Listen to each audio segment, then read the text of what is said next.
Well, hey there, campers, and welcome back to a brand new episode of Camp Cryptid. I'm your host, Erica Fett, and this week I am so excited and so ready to talk about the mystery of the Bermuda Triangle. Now, growing up in the 80s and 90s, I feel like I always saw stuff on the news, in magazines, everywhere, all about the mystery of the Bermuda Triangle. And it was one of those things that was always kind of like one of Earth's mysteries. And I always loved hearing about it. And I've always been kind of like a person who has loved the mysteries of the sea. So, of course, the Bermuda Triangle was right up my alley. Now, the Bermuda Triangle has had hundreds of ships and planes that have gone completely missing, leaving no trace. There have been numerous UFO sightings, and strange lights are said to glow from under the water in this mysterious part of the ocean. But there was one thing that was for sure that most people were afraid of back in the 80s and 90s, and that was the fear of acid rain just pouring down all over us, melting our skin away, or ever having to take a trip over the Bermuda Triangle. But it was one of the mysteries that eluded many of us young kids growing up, especially in the 80s and 90s, and inspired me and many people to be enthralled in the many mysteries of Earth. And the Bermuda Triangle was just always something that kind of like stuck in the back of my head. Well, as I was sitting here, one day I was like, why don't we hear much about the Bermuda Triangle anymore? Like, what happened to the Bermuda Triangle, right? Then I just decided, I was like, you know what, let's just do a deep dive on it. And like, let's figure out what happened with the Bermuda Triangle. And if the Bermuda Triangle is as elusive as, it once was back, a couple decades ago. So the Bermuda Triangle is a triangular area in the Atlantic Ocean, and it is off the coast of Miami, Florida. Well, pretty much off the coast of Florida, and it spreads east to Puerto Rico and then north to the island of Bermuda. So it is a large part of sea. It's 500,000 square miles of sea. And due to its location, it is susceptible to storms and multiple storm systems from the south, north, and the east coming together, and it causes very awful turbulent storm systems for those that are navigating that area. Although it's known as the Bermuda Triangle now, the area was originally called the Devil's Triangle by seamen and pirates, which leads you to think the area has always had some kind of like nefarious thing about it. So I think that is worth noting, is that this area has kind of always had a little bit of mystery and a little bit of some legends about it. So I think that that's kind of fun. The mysterious tales of the Devil's Triangle are also accompanied by legends about buried pirate treasures and giant sea monsters that prey on the crews. And it leaves the ships out to ghostly wander through the waters. And there are tales of ghost ships and there are tales of sea monsters in this region. And it is just a really cool area. And I thought, what better little mystery to talk about this week than the Bermuda Triangle, right? So let's get into it. So over 700 boats and 120 planes have gone missing in this region just in the last few decades. So that is a large number that have been reported. Now that's just reported. We don't know if there are other boats that are going down that aren't reported. So I think that is pretty crazy. And it's crazy to think that as early as 1492, there have been weird things documented about this area of the sea. Like I said, pirates have had little urban legends about this area. And also Christopher Columbus on his first voyage noted a couple weird things about this area. Not only did he note that there was a flame of fire that crashed in the sea a little bit beyond where he was sailing, but he also complained about his compass not working as well. And because the compass wasn't working, thankfully, the crew just defaulted to reading the constellations and the North Star for guidance to get them to where they needed to go. But compass problems were not something that was just exclusive to Christopher Columbus's crew. There have been many, many other sailors and navigators that have also had these same problems of their compass not working in this area. So it led people to think like, well, is there like magnetic poles? Is this an area of the world that is more susceptible to different types of elements? So I think that is also one of the weird things that have happened over the Bermuda Triangle. So in the early 1700s, with the golden age of pirates, there were tales floating around about pirate ships encountering giant squids as well in the region. There were multiple times where there were urban legends where pirates would say, like if you were traveling in this region, beware of the giant kraken and the giant squids and the giant monsters that are in that region, because they've been like stripping crews off the decks of these boats, which is pretty crazy to think about. And honestly, with all the research we have now, we know that there are definitely giant squid out in the ocean. We just don't know how big they are. There have been a ton of different depictions of squids and giant octopus and squid-like creatures attacking these boats for a long time now, and it's always been a tale to tell when it comes to these sea creatures, when it comes to sailing. So, the Bermuda Triangle is riddled with not only now, mysterious disappearances, but you've got compass problems by most navigators, and then you've got a lot of tales of sea creatures. So I think that is very notable about this region. So I think that's pretty cool too. Now, not only were there giant squids, there was also a region in this area that was noted by many early sailors. And what it was this area of the sea and the Bermuda Triangle that kind of spread east towards the continent of Africa. But it was this area that almost looked meadow-like because you had these giant kelp-like plants that created this area that was hard for sailors to get out of. And it's called the Sargasso Sea now, but it basically is this area of the Bermuda Triangle where it's kind of like, I think it was depicted in one of the Pirates of the Caribbean movies. I can't remember, but I remember seeing it in a movie. But it's this area that almost looks like this seaweed is just like makes it look like a meadow instead of the sea. And it is hard for people to navigate out of this area because the kelp makes it so hard to actually like get a good drift.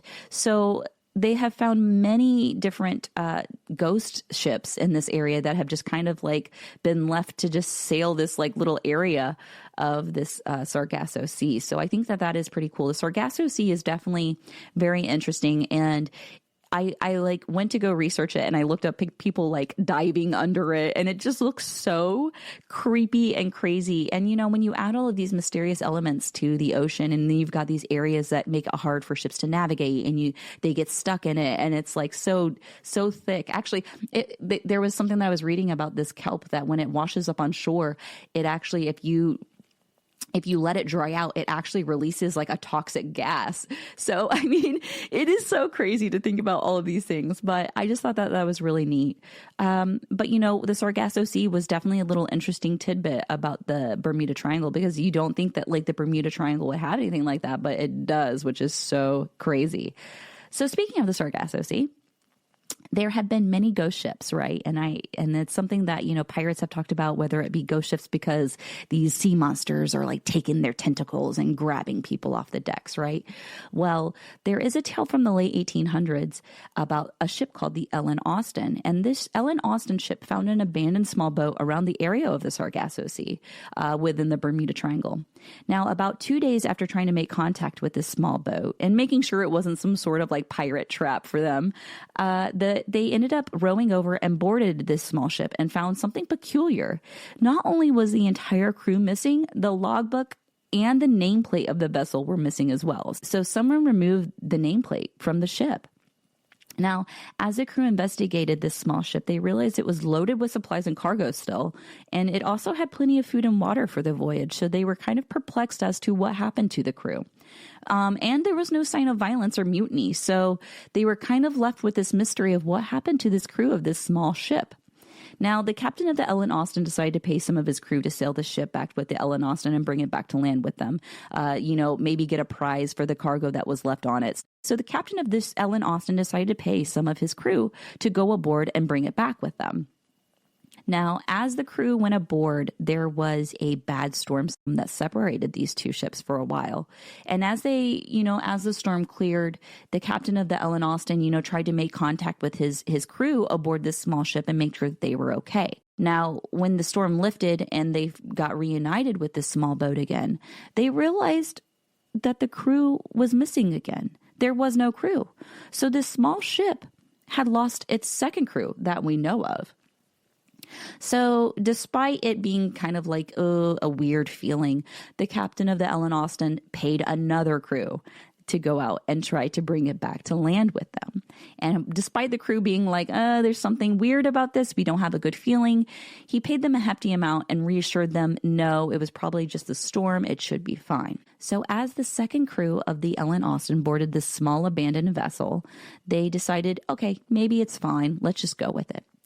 Well, they started on the trip going back, and next thing you know, a heavy fog surrounded the area and made it to where the boats could not see each other. So, of course, you've got these crazy storms. Now you've got fog. So as this heavy fog sets in, it separates the two ships. But then after a while, when the heavy fog lifts, they realize that Not only did the fog lift, but the boat disappeared. There was no trace of this small boat and the small crew from the Ellen Austin that had boarded it to take it back. So you've got this creepy story now that kind of added to the lore of this region. And you've got now this weird incident where not only was the original crew missing from this small ship, it had a logbook missing. It had no signs of violence or mutiny from where, the sailors on the ship were, unhappy with the conditions. But you've also got now 2 crews that are missing, and now the entire boat is missing. So I thought that was a really cool story. And, I'm not saying that it's out of the question that with the storms, people didn't get thrown overboard, right? It happened a lot back then. Even in the years before with the Ellen Austin, they reported losses due to storms from people being swept off the deck. So there are definitely stories where these ships have docked after going through the Bermuda Triangle. And because of the storms and how I said earlier that this area is susceptible to so many storm systems and violent storms and turbulent storms and some other crazy things like rogue waves that could happen. So I'm not saying that it's unlikely that these people didn't, completely get washed overboard, but it is a little mystery that I think is very interesting. Now, one of the largest losses in the Bermuda Triangle was the USS Cyclops, which was a cargo ship. And in 1918, 300 lives were lost in the Bermuda Triangle on this cargo ship. Now, the Cyclops was carrying like 10,000 tons of manganese ore from the Barbados to Baltimore on a 9-day voyage. And this ore that it was carrying was heavier than its normal loads. So I think that is notable in this case.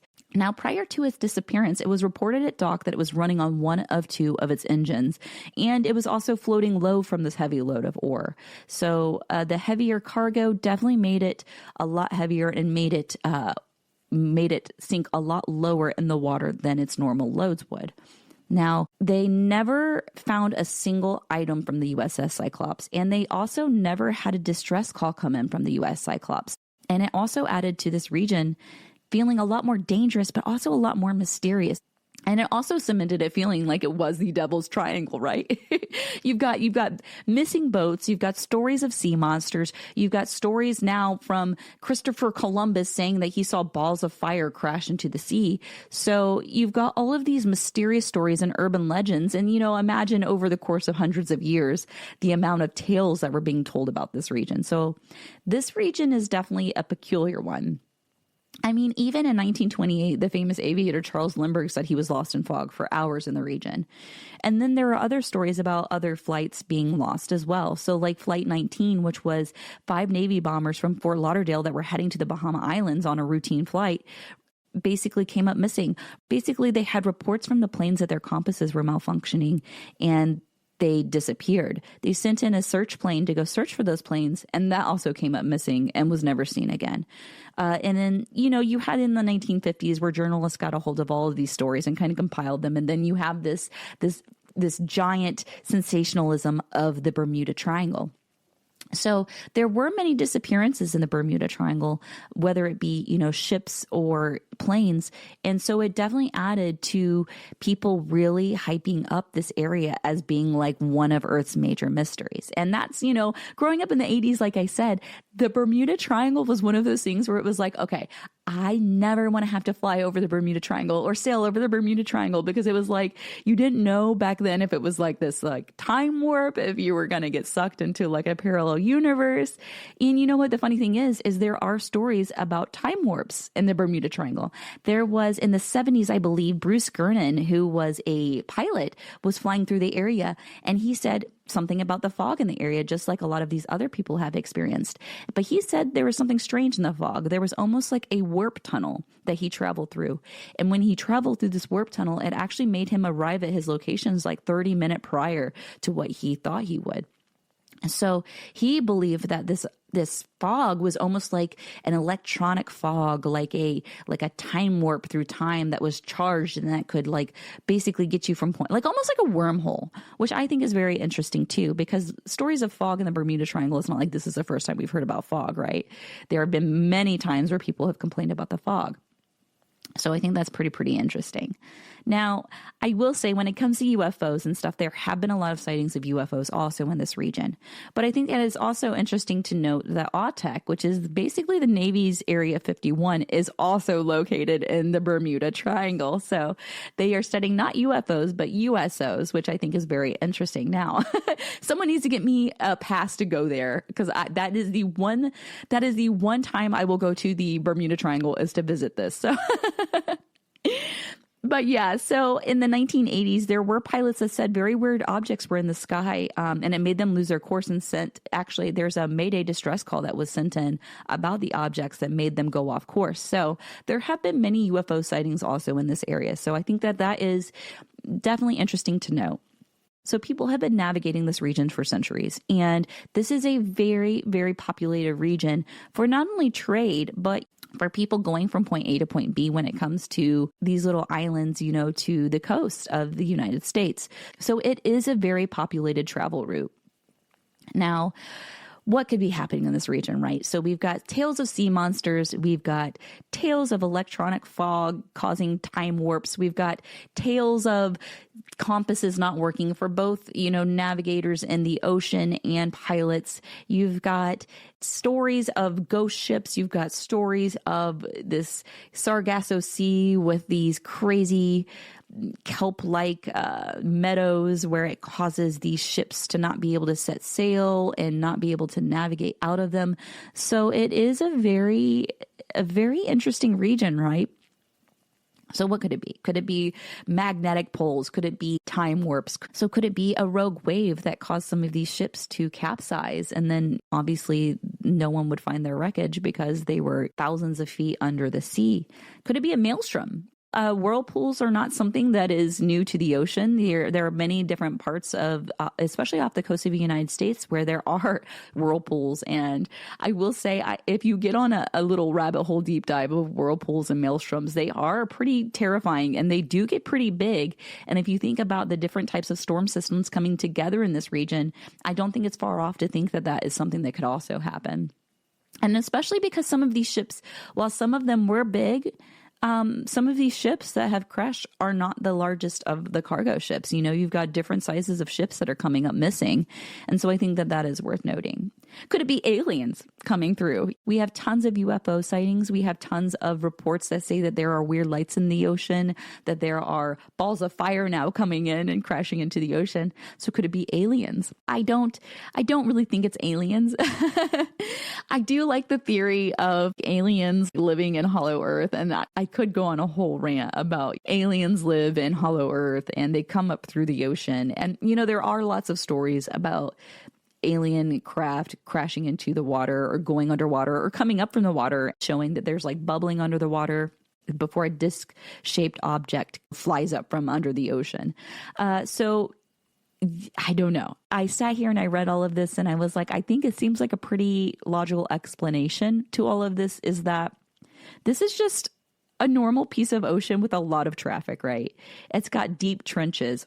My takeaway from all of this when it comes to the Bermuda Triangle is that maybe the Bermuda Triangle has a couple mysteries, but for the most part, it just seems like a normal piece of the ocean that has a lot of traffic and deep trenches that make salvage missions harder than shallow water. There's a lot of ships that have traveled this region. It's a very popular trade and travel route. So of course, there's going to be more reports of boats coming up missing.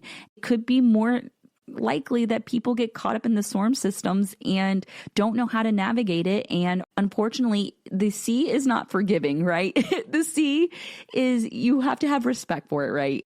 And there are many deep trenches that are also in this region that would make it hard for salvage and rescue missions to come in and try to find these wrecked planes. And some wrecks are literally visible out of the water. Like you could be flying over or even just on a little kayak going through some of these shallow waters and see some of the debris from the flights and the ships that have had unfortunate courses there. So imagine how much we can't find due to the depths of that entire area. I mean, the deepest part of the Atlantic Ocean is called the Milwaukee Depth, and it's over 27,000 feet deep. And it's just northwest off the coast of Puerto Rico in a trench called the Puerto Rico Trench. And that is located in the Bermuda Triangle. So you have to think that it would make it incredibly hard to find some of these boats that have gone missing, or if they have capsized, to find some of these, the debris from these unfortunate encounters. But to me, while the Bermuda Triangle, it always sounded fun growing up, thinking like, oh yeah, there's definitely like a sea monster or a parallel universe. I think actually one of the movies, I can't remember what it's called, actually it's about the Bermuda Triangle, and it's like a parallel universe where they're like stuck in time. So I think that popular culture and media has sensationalized the story of the Bermuda Triangle, because who doesn't love a good mystery, right? Who doesn't love thinking that there is something weird and creepy going on? And I'm not saying that every single thing over the past couple, hundreds of years can be explained by just one thing. But I do think that there are some logical explanations for this area and the huge amount of incidents that happen in this area. And that, just comes down to the fact that it is a popular travel and trade route and has been forever. Pirates in the golden age of piracy were going down in this region and burying their treasures. So of course, over hundreds of years, you get stories of, sea monsters, because who wants to go in an area where you think that there's going to be a sea monster and go find this buried treasure if you think there's a giant kraken under the surface or a giant squid that's going to steal people off the deck of the boat, right? So it's kind of like maybe like warning tales, so people don't go to this region to go find these buried treasures, because there's apparently a lot of buried treasure in that region. So So let's all go to the Bermuda Triangle now, because now we know. But also just normal sea occurrences, like rogue waves are some of those things where they didn't even really know that rogue waves really existed until like in the past couple decades, right? So rogue waves are like unexplainable. They don't really know why they happen. They don't know where they happen. They can't even really plan them. They just know that they exist. And I think they said like the biggest rogue wave was like over like 90 feet tall. Like, could you imagine? And now imagine you're on this tiny little sailboat, right? And you're in this area that has so many storm systems coming through and has such bad weather. You've got these crazy storms that just show up on a dime. And then now you've got a rogue wave. There are tons of things that also say like some of these boats were not equipped to be in this region. And especially with like the USS Cyclops, the heavy load definitely made it harder for it to tread water and for waves. And there are different things with like ship design that could have impacted this, that could have caused, these ships to unfortunately come up missing for whatever reason it could be. So there's a lot of logical explanations when it comes to the Bermuda Triangle. Now, I'm not saying that every single logical explanation is a reason that these things have happened. Obviously I have no logical explanations for the UFO sightings because honestly, I don't know if it's UFOs. I don't know. Yeah, I want to believe that aliens exist, and I want to believe that they have the power to, travel. They've obviously mastered physics in some way. I would think that if they wanted to harm people or hurt people in that region, they could. But I don't think that aliens are a reason that these ships are wrecking or capsizing or just coming up missing. I don't really think that they're getting like beamed up, but maybe they are. I cannot say 100%, but hey. It's okay. Like I said, though, I think that when it comes to Bermuda Triangle, it was one of those things where I was just sitting there and I was like, what? Why don't we hear much about it anymore? And I think that the reason is because we realize that there's a lot about the ocean that can happen in the ocean. And especially if people are not experienced sailors in that region, especially with it having so many storm systems that can come through and show up in a minute's notice. So I think that it is a part of the ocean, and the ocean is a scary place. It is a magnificent place, but it is also a very scary place. And it is one of those things where I feel like I wish we put we have so much research on the ocean, right? There are so many like marine biologists that are researching the animals of the ocean and the ecosystems of the ocean. But I wish that like we put as much into researching the ocean and the ocean floor and these, strange like maelstroms and whirlpools and rogue waves. I wish we knew more about them, because I feel like the more we learn about our ocean, the more we know about our planet. And I'd like them to finally discover Hollow Earth. So I think that's my takeaway. Let's just get more research on the ocean so we can really finally talk about Hollow Earth. So yeah, I just really wanted to talk about the Bermuda Triangle just because I kind of wanted to get on my ocean kick, because like I said, I've been having patrons vote on the cryptid episodes. And one of the cryptid episodes that is kind of winning the poll right now on Patreon is American Sea Creatures and Cryptids. And then I was like, when I saw that, and I was like, I have to talk more about the ocean. There's so much creepy stuff in the ocean. And, you know, the idea of giant sea monsters, like, listen, I will tell you, I grew up on way too much sci-fi and way too much horror to not think that there's not like creepy giant squids and giant kraken in the ocean, because I totally believe it could happen. And there have been stories, I think I talked about it on a previous episode, about how there are sailors who have experienced giant squid attacking them. And there was actually, I can't remember what episode I talked about it in. It might have been, I don't remember. I'll have to come back and talk about this. But how this man was left with giant lesions on his legs from where a giant like squid, basically its tentacle and the suckers basically sucked his like skin off of his leg. So he was like left with all of these scars from this giant squid attack. So there are for sure incidents where people have been attacked by giant squid in the ocean. So I don't think it's out of, I mean, obviously these stories originate from somewhere, right? And obviously people have depicted, you know, giant squid attacking boats for like literally hundreds of years. So I just think that like, while I think that like things like Loch Ness are hard to prove, I don't necessarily think that they're so far out of the realm of possibility to exist. But maybe I'm just a dreamer, right? maybe this comes down to the fact that, like I said, I grew up on way too much sci-fi, reading way too many sci-fi books growing up. And I don't know. I really enjoy the theories. But I will say one thing that's notable, how I mentioned earlier in the Bermuda Triangle about how people's compasses were always messing up. They did find that there are parts of that region that are kind of affected by the magnetic poles. But they found that now, since people use satellite to navigate, people are not having as many problems with their compasses. So, you know, science has over time has helped the region with compass issues. So I think that is notable as well. Whether it's, you know, maelstroms, aliens, rogue waves, or just normal random sea stuff that's happening. The Bermuda Triangle has had a lot of mysteries, but I do think that there are rational explanations for some of these mysteries. But like I said, just because there's rational explanations for some things doesn't mean that everything has a rational explanation. So hopefully this inspires you all to do like a little deep dive. And one of you is probably way better at reading this ocean stuff than I am. And maybe we've got some ocean experts listening. And I would love to hear people's opinions on this. Like I said, there are so many different ghost ships that have been found in the region, and I could literally do like 8 parts to this, but I really just wanted to kind of like dive in real quick and do like a fun little like recap of everything. And then I'll go back through, because like I really want to do like an entire episode on ghost ships. So I'm trying to like save some content for later for you all, but I don't know. I love the sea, and my trip to Boston was amazing because I got to, you know, smell the ocean air. And maybe it's the inner Viking in me that's like, I love to be out on the ocean. Because as soon as we took that ferry from Boston to Salem, I was like, I need to buy a boat. Like right now, I need to buy a boat.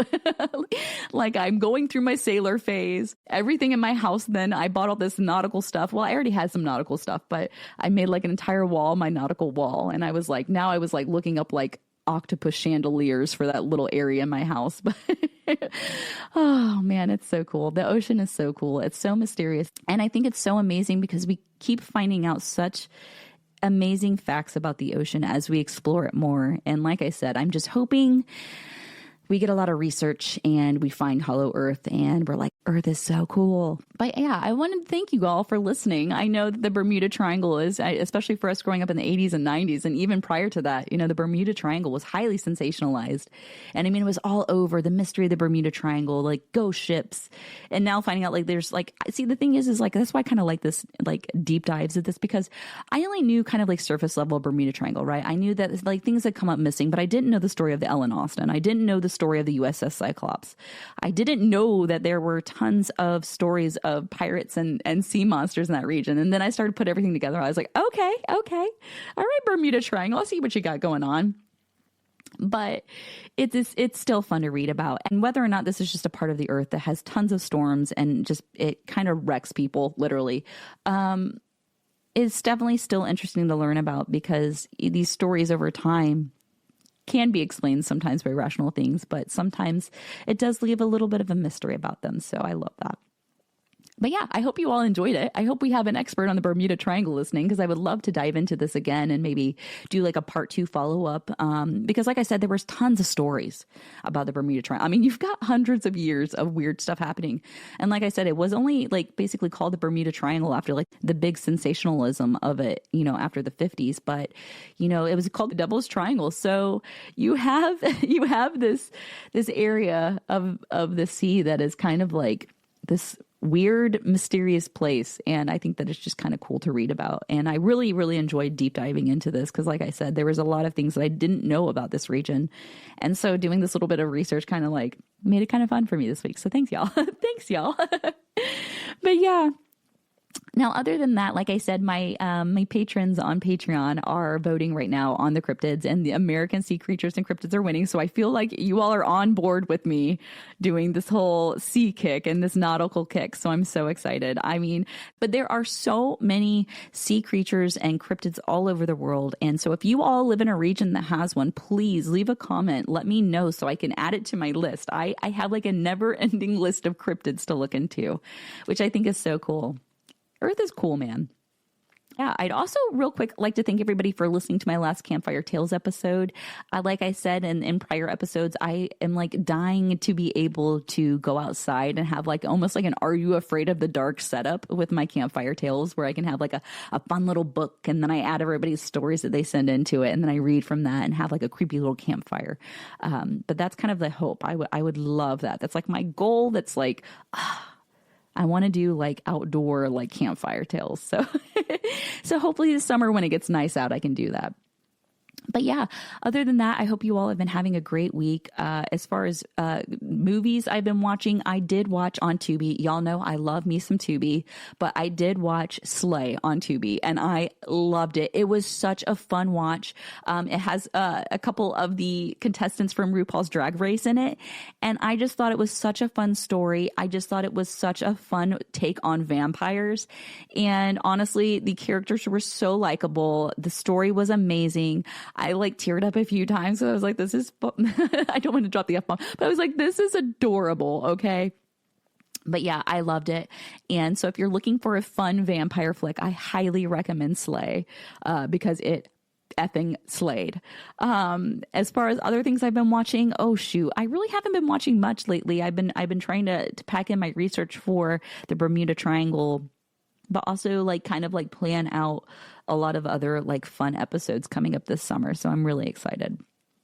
But yeah, so if you all have any recommendations on what to watch, or if I'm missing anything that's on TV, or any good movies that are out, please let me know. I'm dying to watch all the good scary and sci-fi movies. It is my favorite. So definitely leave a comment for me below if there's anything that you've been watching that you think I should watch.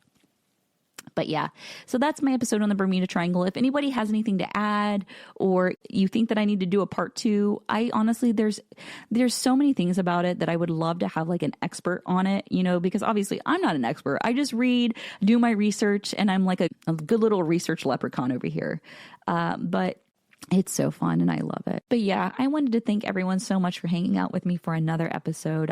You all know I love my sea stuff. And when it comes to the ocean, I honestly should just make another podcast that's called Ocean Shit, I guess. Like, I just love it. Like weird ocean shit is going to be my next podcast name. It's just going to be dedicated to the ocean and all the weird stuff and weird creatures and weird events and ghost ships and stories and legends and everything, because, oh gosh, it's so good. It's so good. These are so fun to record. And honestly, I have so much fun reading about all this stuff. It's like my favorite. Like I was watching a documentary and then I was so excited because I was like, oh my God, I have that book. So of course I had to go read the book. But yeah, I want to thank everybody so much again for hanging out for another episode. And you guys are the best campers on earth. So thank you so much for that. And I hope you guys have a great day full of sunshine and good food. And in the meantime, until the next episode, take care.